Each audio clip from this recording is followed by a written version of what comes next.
Burning stocks में sir कुछ ऐसे स्टॉक्स हम डिस्कस करते हैं जिनमें वॉल्यूम एक्टिविटी काफ़ी तेज़ होती है, इंस्टीट्यूशनल बाइंग इंटरेस्ट बन रहा है, क्या ये मोमेंटम और कैरी फॉरवर्ड होगा नहीं होगा, उस तरह के कुछ स्टॉक्स डिस्कस करते हैं और कुछ खबरों वाले शेयरों को भी टच कर लेते हैं। एक हिंदुस्तान जिंक है सर, इनके कल खबर आई है कि इनकी जो कुल बिजली की खपत है ना, उसमें जो रिन्यूएबल का पोर्शन है वो बढ़कर 22% हो गया।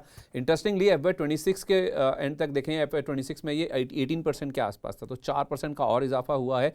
अब यहीं पर नहीं रुक जाएंगे, ये कह रहे हैं कि 2 साल और आप देखेंगे, FY28 तक इनको कुल अपना जो रिन्यूएबल का हिस्सा है बढ़ाकर 70% तक करना है। एक नया डेवलपमेंट है जो कि हिंदुस्तान जिंक को लेकर होता हुआ दिखा है। वेदांता ग्रुप का नाम जुड़ा हुआ है सर इनके साथ, रिन्यूएबल पर फोकस बढ़ा रहे हैं। सिल्वर के प्राइसेस जरूर करेक्ट हुए हैं जो इनके लिए थोड़ी दिक्कत की बात है।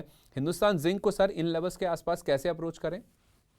सर अभी मैं उदयपुर गया था बाइक राइड पे सोलो। इनके प्लांट देख कर आया था। मतलब ऑफ कोर्स अंदर तो नहीं जाने दिया था मुझे, बट बाहर बाहर से huge humongous plant they have, और बहुत लंबी उसमें है। और सर ये जरूर करके दिखाएंगे। मुझे ये स्टॉक वैसे भी बहुत अच्छा लग रहा है। सिल्वर का ठीक है, प्राइस क्रैकडाउन हुआ है, बट सर इवेंचुअली तो बोलते हैं ना, ऊपर तो जाना ही है। तो मैं समझता हूँ इन लेवल्स पे भी अट्रैक्टिव है। हाँ। यहाँ जिस तरीके से सपोर्ट ले रहा है, कल को अगर थोड़ा सा करेक्शन दे दे और 524 रुपए तक भी आ जाए तो और अट्रैक्टिव हो जाएगा। हम्म। साइंस और रिवर्सल पे 603 और 603 के बाद 670 बहुत नियर टर्म में दिखा सकता है। अच्छा, जब ये बात चली है ना सर, मैंने बोला ये वेदांता ग्रुप की ही कंपनी, उनकी सब्सिडरी है, तो वेदांता लिमिटेड 281 रुपये पर सानवी सावंत जी ने ले रखा है। तो अब हिंदुस्तान जिंक की बात चली तो एक बार वेदांता पे व्यू दे दीजिए सर, क्या करना क्या है? 281 पर लिया है, थोड़ा नीचे आ गया है, ये क्या करेंगे? सानवी जी को मैं एक ही चीज बोलूंगा सर, मैं आई एम प्रीटी श्योर ये हमको ना सब प्लेटफॉर्म पे फॉलो करती है। हम्म। और सानवी जी याद करिएगा, जब वेदांता की न्यूज बिल्डअप आ रही थी 280 86 लेवल पे ये चल रहा था, रीसेंट टाइम्स की मैं आपसे बात कर रहा हूँ। अविनाश सर के साथ हम शो कर रहे थे। उनका नाम मैं इसलिए ले रहा हूँ क्योंकि सर वो भी एक फंडामेंटल और मैं टेक्नो फंडा हूँ। हम दोनों ने एक ही चीज कही थी कि भाग के मत पकड़िएगा। बाकी जितने भी टेक्निकल एनालिस्ट है, नॉट टू नेम एनी, उन्होंने बोला था कि खरीद लीजिएगा। मैं ये बात क्यों कह रहा हूँ, क्योंकि ये जो क्रैकडाउन है ना, ये आता हुआ दिख ही रहा था। आपने वो बात नहीं मानी। चलिए अब कोई बात नहीं। एक और चीज मैं आपको बोलूंगा सर, आप नोटिस करिएगा, since the time Vedanta limited has become just Vedanta limited, the volumes have dried up. जो कि लॉजिकल भी है। कहीं ना कहीं आपको एक स्प्रेड भी देखने को मिलेगा। तो यहां पे कोई रिस्पाइट बहुत जल्दी आ जाए सानवी जी, मुझे ऐसा नहीं लगता। आपका प्राइस पॉइंट को इतना दूर नहीं है कि मैं आपको यहां एवरेज करने के लिए बोलूंगा। हम्म। आप वेट करें। वेट करें एक ब्रेकआउट का, जो कि 306 रुपए के ऊपर आएगा। उसके बाद 354 रुपए तक जाता हुआ दिखेगा। अभी आप कुछ भी ना करें तो बेहतर है। अच्छा सर, एसगार्ड एल्को बेवरेजेस पे भी एक राय दे दीजिए। नितेश सारंगी जी पूछ रहे हैं, स्पेशली आपका नाम लेके इन्होंने पूछा है, तो फिर वैसे हम सवाल लेते नहीं सेगमेंट में, फिर भी ये कह रहे हैं कि एसगार्ड एल्को बेवरेजेस 41 रुपये पर लिया हुआ है। कल भी मैंने डिस्कस किया था, अब स्पेशली आपका नाम लेके ये बोल रहे हैं, शायद आपसे उम्मीद है कि अच्छी राय मिल जाएगी। 31 रुपये आ गया सर, 41 रुपये वाला। अब कह रहे हैं कि क्या स्टॉप लॉस लेकर या लगाकर बासफ को 4000 पर और SGPL को 73 में ऐड कर सकते हैं क्या? ये क्या हुआ सर, मैं समझा नहीं मतलब। दो सवाल हैं सर एक साथ, आप एसगार्ड ही डिस्कस कर दीजिए, इनको एसगार्ड ज़्यादा इंपॉर्टेंटली जवाब चाहिए इसका। देखिए एसगार्ड की आप बात करेंगे ना, ये हमने कभी भी कवर नहीं किया है any of our liquor stocks. और ये मैं क्यों बोल रहा हूं आपको,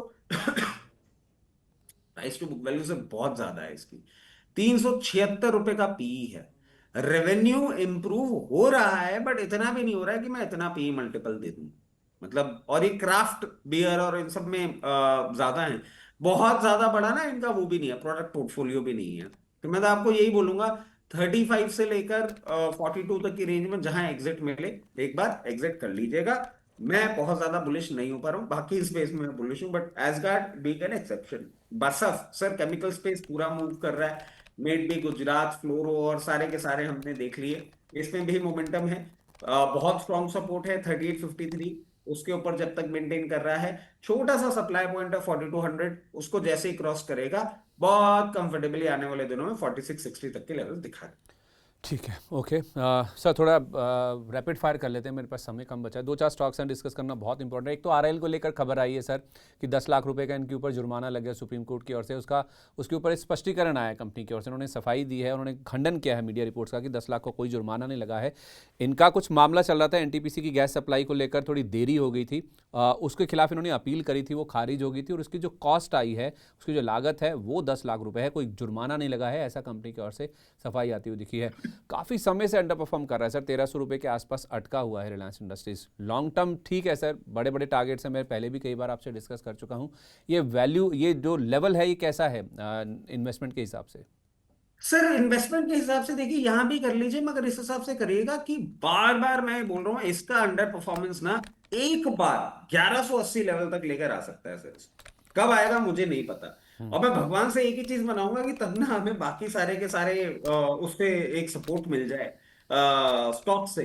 क्योंकि अभी क्या है, दो जगह से ना कमर बहुत ज्यादा टूट रही है निफ्टी की। एक तो ये, और एक दुनिया का चहेता HDFC HDFC bank. Bank. Last time भी जब मिले थे ना सर, तब भी मैंने आपको ये बात कही थी कि 724 के नीचे की क्लोजिंग 668 से 680 के लेवल दिखाएगा। मुझे ये डर लग रहा है कहीं ये दोनों ही ना ले बैठे हैं पूरे के पूरे मार्केट को। तो ले, 1180 1240 तक के लेवल तक जा सकता है, उसके लिए तैयार रहे। और मध्यम भी नहीं, लंबी अवधि के बारे में सोचें। मध्यम अवधि की बात करते करते तो ये यही बैठा रह गया। आप तो लंबी अवधि में कन्वर्ट हो रहे हो तो हो जाओ, वरना रहने दो भाई साहब, नहीं चल रहा। एस्टर डीएम का क्या करें सर? आज एक ब्लॉक डील भी हुई है। पूरा जो हेल्थ केयर स्पेस है, जो हॉस्पिटल वाली कंपनियां हैं ना सर, इनमें प्रेशर इस चीज़ को लेके बन रहा है कि इनके जो प्राइजेस हैं वो शायद कैप हो सकते हैं। एक पार्लियामेंट्री कमेटी का एक थोड़ा एक टेक आया था कि प्राइजेस काफ़ी ज़्यादा चार्ज करते हैं ये। आज 6.25 करोड़ शेयरों के आसपास की ब्लॉक डील हुई है 769 के प्राइस पर, 4,506 करोड़ रुपए में। एस्टर डीएम और बाकी हेल्थ केयर स्टॉक्स में क्या करें? सर देखिए बहुत अच्छा रनअप दिखाया है, और ये रनअप के बाद ना कहीं एक कंसोलिडेशन के फेज में आपको जाते हुए दिखेंगे। Because it usually takes time to create a facility, it takes time. अब आप मुझे एस्टर डीम बोले 200 का पीई मल्टीपल, मनीपाल बोले 100 का पीई मल्टीपल, तो कहीं ना कहीं एक phase of consolidation, high level में प्रॉफिट बुकिंग आती हुई देखने को मिल रही है। फ्रेश पोजीशंस में एडवाइस नहीं करूंगा, जस्ट फॉर द सेक कि आप कुछ खरीदना चाहें। जो नहीं चला हो तो मैं बोलूंगा नारायणा देख लीजिए, अपोलो हॉस्पिटल देख लीजिए। बट अभी इस सेक्टर से थोड़ा सा थकावट का महक आ रही है। ठीक है, ओके। थोड़े थकते हुए नजर आ रहे हैं। जुबलेंट इंग्रेविया में क्या करें सर? ये जेटा वन टेक्नोलॉजीज, ये एक इलेक्ट्रॉनिक्स डिज़ाइन और मैन्युफैक्चरिंग कारोबार से जुड़ी हुई कंपनी, जिसका ये 40% हिस्सा खरीद रहे हैं 189.2 करोड़ रुपए की रकम में। अब इनके बिजनेस से इसका कुछ लेना देना है या ये कुछ अलग ही करने की कोशिश कर रहे हैं? जुबलेंट इंग्रेविया में सर इस एक्विजिशन के बाद कैसे अप्रोच करें? सर मुझे डर लगता है। मैं आपको बताऊं डर क्यों लगता है, क्योंकि इन द हिस्ट्री, मतलब आपने भी देखा ही होगा, आई एम प्रीटी श्योर।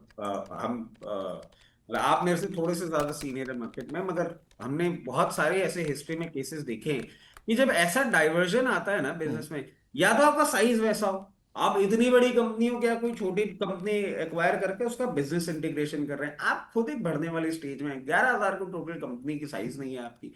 तो मैं समझता हूँ सर अभी इस तरीके का diversion is not making me comfortable. Higher level पे मैं एग्जिट अपॉर्चुनिटीज ढूंढूंगा, फ्रेश पोजीशन नहीं बना। ठीक है, उछाल पर निकलने की कोशिश कीजिए। ये जुबिलेंट इंग्रेविया जो ये क्वेश्चन कर रहे हैं, थोड़ा आउट ऑफ द बॉक्स है या फिर इनके बिजनेस से थोड़ा अलग है। आज सर गैस वाले स्टॉक्स में काफ़ी अच्छा एक्शन बनता हुआ दिखा है। IGL, MGL, ATGL. अब इत्तेफाक है या फिर पूरा सेक्टर ही मूव कर रहा है? कुछ ऐसा डेवलपमेंट हुआ है, क्या करें इनमें? सर वो पीएनजी की इंसेंटिव की बात आ गई ना गवर्नमेंट की तरफ से, अच्छा। तो उस चक्कर में ये गैस सप्लाई पेनिट्रेशन अब और ज्यादा बढ़ाने की बातें कर रहे हैं। ओके। अब हर घर में गैस पहुंचानी है, उसके लिए कुछ कुछ इंसेंटिव, ये न्यूज डेवलपमेंट था सर। इस चक्कर में आप देखिए एमजीएल में एक अच्छा मोमेंटम है, 200 मूविंग एवरेजेस को तोड़ रहा है। 1174 के सप्लाई पॉइंट को तोड़ेगा, 1244 रुपए तक चला जाएगा। उसके साथ साथ आईजीएल पे भी आप नजर रखें, आईजीएल में भी एक मोमेंटम, बट बहुत शॉर्ट लिव्ड होगा सर, क्योंकि बहुत टाइम के अंडर परफॉर्मेंस से ये चल रहा है। और अगर आईजीएल आप देखें, हो सकता है 164 रुपए तक आता हुआ दिख जाए। नॉट कि मैं यहाँ पे ये बोलूंगा कि आप इस न्यूज के चलते यहाँ पे पोजीशन बना लें, बट हाँ धीरे धीरे देखिएगा जरूर, क्योंकि ये इंसेंटिव क्या है, ग्रेजुअली इनके रेवेन्यू में शो होने वाला है। तो जैसे अडानी टोटल हो गया, इंद्रप्रस्थ हो गया, एमजीएल हो गया, इन कुछ कुछ स्टॉक्स पे आप फोकस करें, लोअर लेवल पोजीशन बनाएं, मीडियम टर्म में अच्छा रिटर्न। मैं तो एटीजीएल बोल के निकल जाता हूँ सर, अदानी टोटल मेरे से तो नहीं बोला जाता, मैं फंस जाता हूँ आपके सामने। आखिरी नाम सर ये है रेलटेल कॉर्प का। इस स्टॉक में 4% का अपमूव है। जो अट्रैक्ट कर रहा है ना सर इस स्टॉक को लेके आज, वो है 1962% का वॉल्यूम राइज 15 डे एवरेज के हिसाब से, 2 हफ्ते के एवरेज से करीब 2000% का वॉल्यूम राइज है। रेलवे स्टॉक्स में पहले भी हमने देखा बीच बीच में मूव्स आए हैं। आईआरएफसी तो 52 वीक लो पर है। ये जो बाउंस बैक्स आ रहे हैं सर, पुल बैक्स आ रहे हैं रेलवे स्टॉक्स में, इनको कैसे प्ले करें?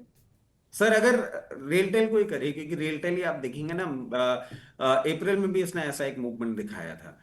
276 का तो स्टॉप लॉस लगा लीजिए, 276 का स्टॉप लॉस, और 320 रुपए का टारगेट लगा लीजिए। इस पर्टिकुलर प्ले को जरूर किया जा सकता है। ठीक है, आज एक ऑर्डर मिला है 166.8 करोड़ का इनको ईपीएफओ से, जिसका इम्पैक्ट हम देख रहे हैं कि स्टॉक में देखने को मिला। कोई नया नाम जो सर आप ऐड करना चाहेंगे खरीदारी या बिकवाली के तौर पर?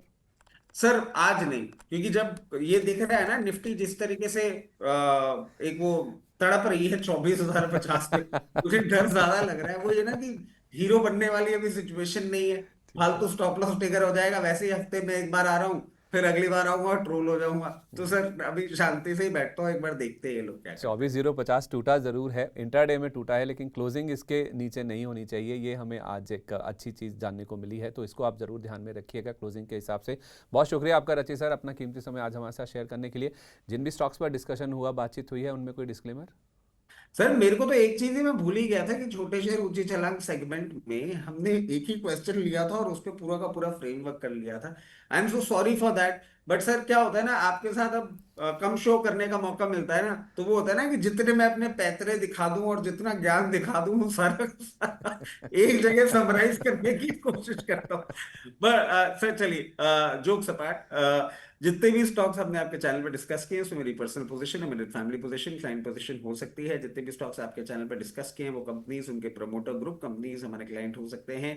Investment in equity market are subject to market risk. Please consult your financial adviser or your stock broker for any of the trades and investments that you want to do in any of the scripts that we have discussed on your channel.